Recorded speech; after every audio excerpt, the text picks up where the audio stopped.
na verdade, ele tenta se eximir da sua responsabilidade. Primeiro, antes de colocar a culpa na Petrobras, ele colocava a culpa nos governadores, por conta do ICMS. Durante a pandemia, então, ele zera os impostos federais sobre o diesel e o gás de cozinha, e a base de cálculo do ICMS ela fica congelada por mais de 6 meses. Mesmo assim, os preços dos combustíveis eles continuam aumentando. Então, ele não conseguia mais colocar a culpa dos governadores.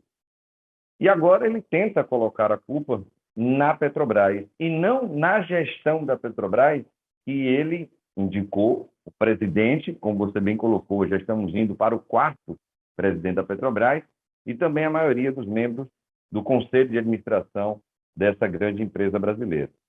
É verdade, ele, se quisesse, ele poderia sim, como representante da União, do acionista, controlador e majoritário da Petrobras, orientar que os seus indicados, o presidente da Petrobras, a maioria dos membros do Conselho de Administração, por tabela, a diretoria executiva, ela mudasse a atual política de preços dos combustíveis aqui no Brasil. Então, não adianta ele ficar mudando os presidentes da Petrobras sem mudar a política de preço. E isso nós temos dito desde outubro de 2016, quando Michel Temer indicou Pedro Parente para a presidência da Petrobras, a maioria dos membros do Conselho de Administração da Petrobras à época, e mudou a política de preços de combustíveis, criando aqui no Brasil o preço de paridade de importação, atrelando os nossos combustíveis a preço do barril de petróleo no mercado internacional, ao dólar e a custos de importação, mesmo o Brasil sendo autossuficiente de petróleo, mesmo o Brasil tendo refinarias para refinar esse petróleo e atender boa parte da demanda interna que temos hoje no Brasil, que é o 9º maior mercado consumidor de combustíveis do mundo. Interessante, Luiz, que essa crítica o Bolsonaro ele fazia antes de ser presidente. Todo mundo se lembra de um vídeo que viralizou nas redes sociais e que está disponível na internet, quando na greve dos caminhoneiros ele usava exatamente esses mesmos argumentos. Ele assumiu a presidência da República em janeiro de 2019, indicou primeiro o Roberto Castelo Branco, não mudou a política de preço da Petrobras, depois colocou o general Silva e Luna, não mudou a política de preço, colocou o José Mauro, que era do Ministério de Minas e Energia, não mudou a política de preço, e agora, interinamente, está o Fernando Borges, que é de carreira, mas que deve passar a presidência para um outro indicado do Bolsonaro, e que, se não mudar a política de preço, nós não teremos a resolução desse problema. Como você bem colocou, ele não faz isso por quê?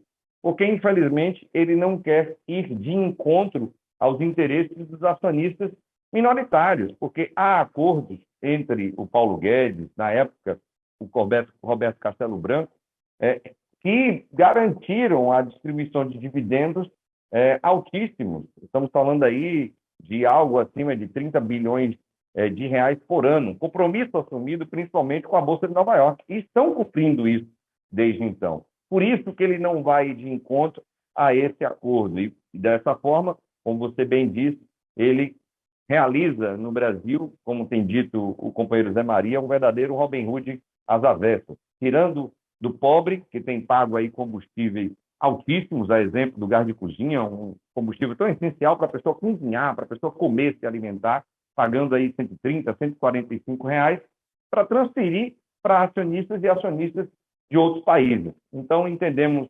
que essa nova mudança trata-se de mais uma medida eleitoreira. É óbvio que ele vai tentar, de alguma maneira, fazer com que os preços eles não subam da maneira que estão subindo, até porque esses preços estavam, por exemplo, congelados, represados há 90 dias, e somente agora eles vieram ter um reajuste. Então, ele tenta fazer novamente uma ocupação na gestão da Petrobras para se eximir da sua responsabilidade. Como aqui nós colocamos, a indicação é dele, da presidência, do Conselho de Administração, por tabela da diretoria. Se quisesse mudar, eles mudavam. E se vier a mudar agora, Luiz, nós estamos falando, sim, de uma medida eleitoreira. Ele deveria ter feito isso no início da sua gestão, como disse que iria fazer. Se fizer agora, fica explícito que se trata de uma medida eleitoreira por conta do processo eleitoral que teremos aí em outubro de 2022 e que hoje as pesquisas sinalizam a indignação, a insatisfação da população brasileira, principalmente perante a carestia, a inflação, que é muito pressionada com o aumento dos preços dos combustíveis. Na verdade, é um desespero do Bolsonaro perante esse tema tão sensível que é a crise de combustíveis que hoje temos no Brasil. Sem dúvida, Luiz, o prejuízo é inestimável. Nós temos conversado com os trabalhadores e trabalhadoras, tanto de nível médio como de nível superior, e até alguns que têm funções gratificadas de supervisão, coordenação e até mesmo gerência. O estrago é incomensurável, porque a cada mudança que se faz na presidência da Petrobras, no seu conselho de administração, nós temos mudanças na diretoria executiva, nas gerências executivas e, por tabela, nas gerências gerais. Nós estamos falando de toda a estrutura se movimentando a cada vez que uma mudança nessa proporção é feita. Já estamos falando da quarta mudança em menos de 4 anos de governo Bolsonaro. Óbvio que isso atinge os processos decisórios da companhia. Se nós formos comparar com outras empresas do setor de petróleo e gás, de energia, ou até mesmo outras empresas do setor químico, petroquímico, isso ainda existe. Isso é uma sinalização explícita, não somente do desespero, não somente da sua incompetência, mas principalmente da necessidade que ele sente de transferir essa responsabilidade para outros. Mas ele não consegue enganar a população, porque ele demonstra que essa fake news ela não pega, porque a cada mudança que ele faz na gestão da Petrobras, ele demonstra que, na verdade, é ele que não quer fazer as mudanças necessárias, principalmente com relação à política de preço dos combustíveis. Mas, como você bem colocou, essas mudanças sucessivas, elas trazem, sim, prejuízos, principalmente na gestão da própria empresa como um todo. E pior que ele ainda acha aliados, né? Além do Bolsonaro falando isso, nós temos o Paulo Guedes, o Adolfo Saxida, temos agora até mesmo o presidente da Câmara dos Deputados, Arthur Lira, defendendo essa tese do Bolsonaro. Então, são todos grandes mentirosos. Eles tentam escamotear o discurso, a narrativa, para tentar ludibriar a população brasileira como um todo. Por quê? Na verdade, eles querem colocar essa tarja na Petrobras. Só que não é culpa da Petrobras, mas sim da gestão da Petrobras. São coisas completamente distintas. Porque nós sabemos que se encontramos um jabuti em cima de uma árvore, Luiz, é porque alguém colocou aquele jabuti ali. Se nós temos hoje essa gestão da Petrobras, é porque quem indicou essa gestão na Petrobras foi o governo Bolsonaro. Então, essa disputa de narrativa para tentar jogar uma imagem negativa na Petrobras perante a população brasileira, na verdade, trata-se de uma tentativa de desgastar ainda mais a imagem da empresa, que vem sendo desgastada desde o início da Operação Lava Jato, ali em 2014, para tentar um processo de privatização que já foi sinalizado, inclusive, pelo Arthur Lira, que disse que quer colocar um projeto de lei, que está sendo engendrado pelo Ministério de Minas e Energia, no Congresso Nacional, para facilitar a privatização da Petrobras de uma maneira mais ágil possível. Mas, como temos sinalizado, a população brasileira ela não é boba, ela já tem um exemplo explícito do que se trata de uma privatização, que foi a privatização da refinaria da Bahia, com todo o seu sistema logístico, ou seja, estamos falando do mercado consumidor, que agora está cativo a um monopólio privado, e que hoje, por conta disso, paga os combustíveis mais caros do Brasil, diesel, gasolina, gás de cozinha, nafta, querosene de aviação, que saem da refinaria da Bahia, são mais caros até mesmo do que os combustíveis da Petrobras, que já estão caros. Então, a população sabe disso.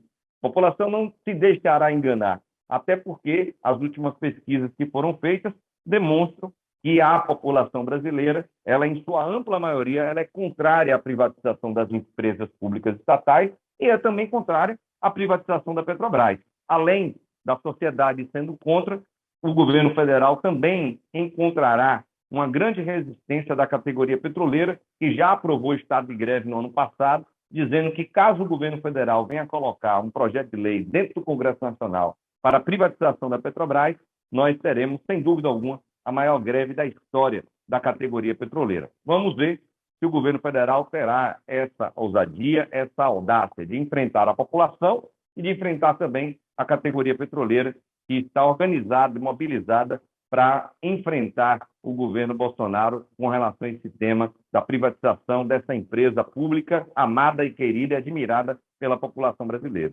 Ele é o pai da mentira. Além disso, se demonstra não somente incompetente, mas preguiçoso, né? Aquele que só anda de jet ski, passeia muito, trabalha muito pouco. E com relação a esse tema, ele também trabalhou muito pouco. Nós estamos falando de obras que foram interrompidas pela Operação Lava Jato ali em 2015, principalmente ali da refinaria Abreu e Lima, onde a sua metade foi conclusa, a outra metade, com mais de 80% de avanço nas obras, ela não teve conclusão. O Comperj, da mesma maneira, no Rio de Janeiro, onde nós tivemos mais de 80% de obra avançada, também não foi concluso, e das refinarias Prêmio 1 e Prêmio 2, no Ceará e no Maranhão. Quer dizer, as obras elas foram interrompidas em 2015 pela Operação Lava Jato. O PT ele foi expulso do governo por conta do impeachment, de um golpe de Estado na companheira Dilma em 2016. De lá para cá, o governo do PT não existe mais. O Bolsonaro ele assume o governo em 2019 e, diante da sua preguiça e incompetência, não termina essas obras. Ele nem retoma essas obras.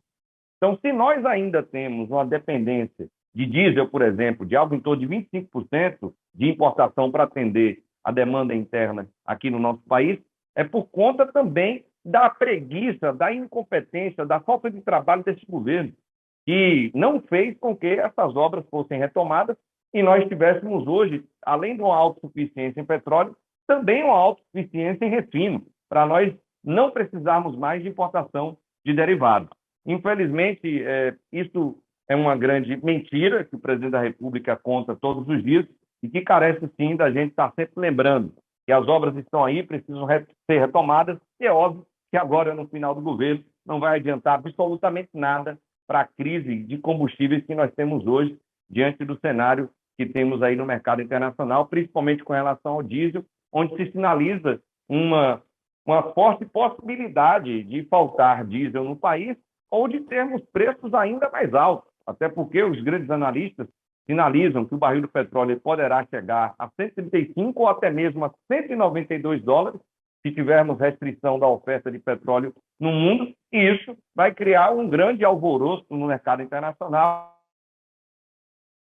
além dos embargos econômicos que nós temos ali por conta da guerra da Ucrânia, onde a Rússia está proibida praticamente de comercializar petróleo e seus derivados com vários países, e em algum momento os Estados Unidos vai estar fornecendo derivados de petróleo para a Europa, deixando então de fornecer, tendo a possibilidade grande de deixar de fornecer para o Brasil. E aí como fica o país?